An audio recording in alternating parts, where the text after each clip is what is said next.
Hello बच्चों, यहाँ पे क्वेश्चन क्या है? In laboratory experiments, two species of the protist paramecium were grown alone and in the presence of other species. The following graphs show growth of species 1, the left one, and species 2 on the right one, both alone and when mixed in culture. Interpretation of these graphs shows that in graph से हमें क्या पता चलता है? Option A, competitive exclusion occurred in these experiments. Option B, both species are affected by interspecific competition, but species 1 is less affected. Option C, both species are affected by interspecific competition, but species 2 is less affected. And option D, both species are affected equally by interspecific competition. So basically यहाँ पे इस question का सही answer निकालने के लिए जो की कॉन्सेप्ट हमें जरूरत है, that is about competitive exclusion and interspecific competition. ये दो टर्म्स का मीनिंग क्या है, चलो वो पहले जान लेते हैं. So let us start with competitive exclusion first. यहाँ पे क्या होता है, two species that are competing for a common resource and they are sharing a same niche, they cannot coexist. मतलब वो एक साथ कभी एक जगह में रह नहीं सकती, बिकॉज एक जो ज्यादा कॉम्पिटेंट स्पीशीज है, ज्यादा स्ट्रॉन्ग है, वो जो लेस कॉम्पिटेंट स्पीशीज है उसको हटा देगा, जिसकी वजह से क्या हो सकता है, there is a probability that one of the species will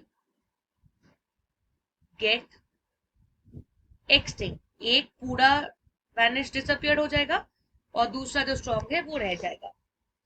ये क्या कॉम्पिटिटिव एक्सक्लूशन. दूसरा क्या है, it is interspecific competition.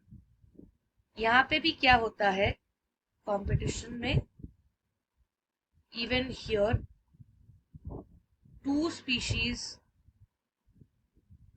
which may be different species compete for natural resources, but इतना ज्यादा कंपटीशन नहीं होता, या तो जो पॉइंट है that is none of the species becomes extinct. So we can write none of the species becomes extinct. Extinction के stage तक ये नहीं जाता.